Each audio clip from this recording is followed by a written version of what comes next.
What they do, YouTube? What it is, Fight World? It's your boy D Dynamite here, aka Mr. Boxing.com, aka Mr. Holla at your motherfucking boy. So I'm here today, and I'm here to talk about Vasyl Lomachenko versus Guillermo Rigondeaux. Now, if you're a die-hard fight fan and you love the sport, I'm pretty sure that you've heard both these guys' names. Both of these guys have won Olympic gold medals twice. Okay. A lot of people don't even see the Olympics, and these guys have managed to not only get there twice, but win gold medals twice. Okay? So, the very idea of these guys stepping in the ring together,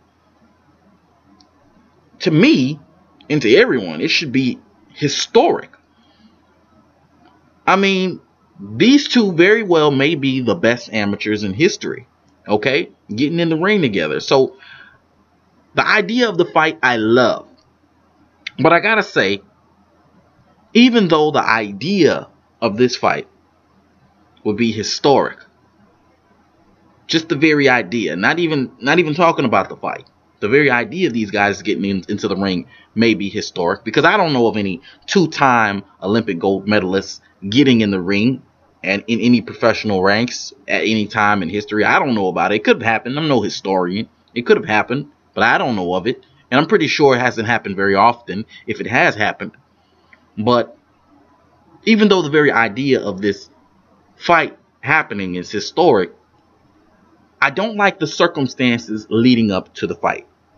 All right? I'm going to put that out there right now. Right here and right now. I don't like it. Okay? I have several problems. Okay?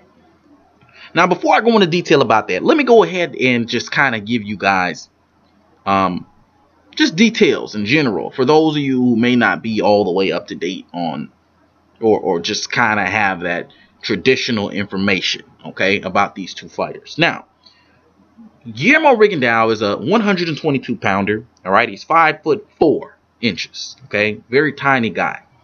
If you think about Guillermo Rigondeaux, his frame, his size, he could easily fight at 118 pounds. Okay, easily fight at shit. I mean, Guillermo Rigondeaux, he could probably fight at fucking straw weight if he wanted to, which was 100 pounds. This guy is very tiny. Okay, 5'4". That's my girl's height. Okay, 5'4" is small. Now, I'm not trying to degrade or demean Guillermo Rigondeaux by any means. He's a terrific fighter. But if you think about how small this guy is, and if you think about the opponents that he's been able to dominate, like Nonito Donaire, okay, dominated Nonito Donaire. This guy is a lot smaller than Nonito Donaire, okay? Okay, fighting at 122 pounds. If you think about what he's been able to accomplish at his current weight division, that in itself is amazing, because this guy is tiny, okay? So, right now, like I said, I'm laying out the details. So, let's go ahead and transition over to Vasyl Lomachenko. Lomachenko is a 126 pounder, okay? 5'7". Okay, so, you know, right off the bat, you know, he got a good 3 inches on Guillermo Rigondeaux as far as height-wise. Okay, now when you talk about the weight, he's a 126 pounder that on a regular basis rehydrates up to, at very least, 135 pounds. While Guillermo Rigondeaux barely makes the 122 pound mark. Okay, so those are the details. I mean, no opinion in this. Just pure details, pure facts I'm giving you guys right now, because I want to paint the picture, all right, of what we're looking at here. Already, when you look at this fight, you see a 3-inch height advantage for Lomachenko, and you see almost a 15-pound weight advantage for Lomachenko come fight night. Okay, so when you take a look at those two facts, all right, at that point, you can draw your own conclusion, okay, as to what's going on here. Now, I'm not going to sit down and say that this is crazy, the idea of them fighting is ludicrous or anything like that, because, you know, things like this have happened in the past, okay? You know, 15-pound weight advantage, 3-inch height advantage. I mean, it's not crazy, all right? You know, Guillermo Rigondeaux is a terrific fighter. He could definitely overcome those advantages, you know, he definitely can. But when you think about the circumstances that may lead up to this fight happening, it's really kind of fucked up, man. I mean, honestly, look, Vasyl Lomachenko called out Guillermo Rigondeaux. Okay, now there's nothing wrong with call outs. You know, you're entitled to call out fighters. You know, I mean, I not only are you entitled to do it, shit, I condone it. I like for fighters to call out other fighters. I like it. Okay, but to me, this is just my opinion. Now I'm giving you guys my opinion. To me, if you're going to call out a fighter, to me, there should be some sort of flexibility as to how the fight is going to be made. You know, there should be some sort of bend room or wiggle room for the fighter, for the other fighter. You know, I mean, really, if you really want to be technical, if you're calling out some fighter, then you should be willing to fight on whatever terms they want to fight on, honestly, because you're the one that's initiating the fight. Okay, that's like you're a dude in the schoolyard and you talking shit to a dude and you like, fuck you motherfucker, I want to fight, let's fight, and he's like, all right, let's go do it in the schoolyard. And you're like, wait, I don't want to fight in the schoolyard, I want to fight, you know, here. Well, hold on, motherfucker, you wanted to fight. What do you mean you don't want to fight in the schoolyard? You want to fight here, but you want the fight. So I don't understand why you're trying to dictate how the fight takes place. You want to fight me. I didn't come up to you wanting to fight you. You got to fight me where I want to fight. But besides that point, okay, he calls out Guillermo Rigondeaux, all right, about this fight, okay. Now, just like how I mentioned in the reference talking about how the person trying to initiate the fight wanted to dictate the terms of the fight, you know, how crazy that seems.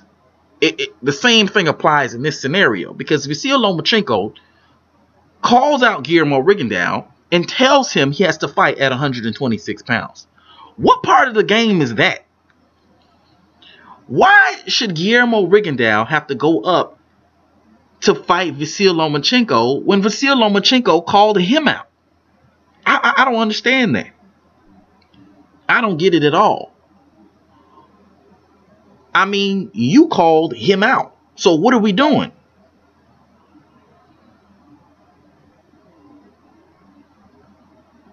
So after Vasyl Lomachenko calls him out, Rigondeaux responds by saying he wants it to be at a catchweight at 124, which I think is fair, because you should at very least be flexible. You should at very least be flexible. If you're calling someone else out saying that you want to make a fight, you should at very least be flexible. But Guillermo Rigondeaux counters and says that, okay, he'll take the fight, but at 124 pounds, and he wants a rehydration of no more than 10 pounds over the weight limit, which I think is fair.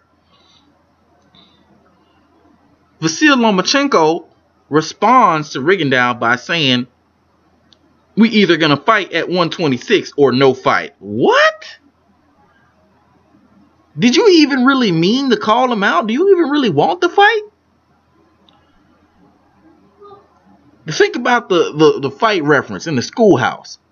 Hey man, either we're gonna fight right here and now, or we're not gonna fight. But you wanted to fight. What are you talking about? If you want the fight, you should be willing to do it anywhere, anytime. If you want the fight, because you called me out. I didn't call you out. You called me out. And I've accomplished more. So I don't understand that. Now, this leads me to my next position. This is the other reason why I don't like this fight. Now, Vasyl Lomachenko, while he's calling out Guillermo Rigondeaux, which he shouldn't be doing. Why shouldn't he be doing? Because he has people in his own weight division that he hasn't fought, that he's ducking. Yeah, I'm going to say ducking. Case in point, Nicholas Walters. Vasyl Lomachenko says he doesn't want to fight Nicholas Walters because he doesn't have a belt. What? Okay, let me get this straight. So, Nicholas Walters doesn't have a belt, so you don't want to fight him. I mean, that's a bullshit reason for not wanting to fight somebody, but okay, let's just go ahead and go with that for a second, right? You don't want to fight Nicholas Walters because he doesn't have a belt. But you're calling out Guillermo Rigondeaux to come up to 126 pounds. But wait a second. He doesn't have a belt either at 126 pounds. But I thought you wanted the belt. So which one is it? What is it? What's the problem? Why can't you fight Walters? Obviously, it has nothing to do with the belt. Obviously, this is a clear-cut duck. Obviously. Because you say you can't fight Walters because there's no belt involved, but you want to call up Rigo, who has no belt at 126. So, what are we doing here? That brings us right back to where we were. What are we doing? I mean, come on. What part of the game is that? That's all I want to know. Anyway, man, that's all I got to say, man. Let me know what you guys think, man. Hit me up on Twitter, BoxX or X Die. You could also hit me up on Facebook, Box -sign or -sign Die. But until next time, it's your boy D Dynamite signing out. Holla at your motherfucking boy.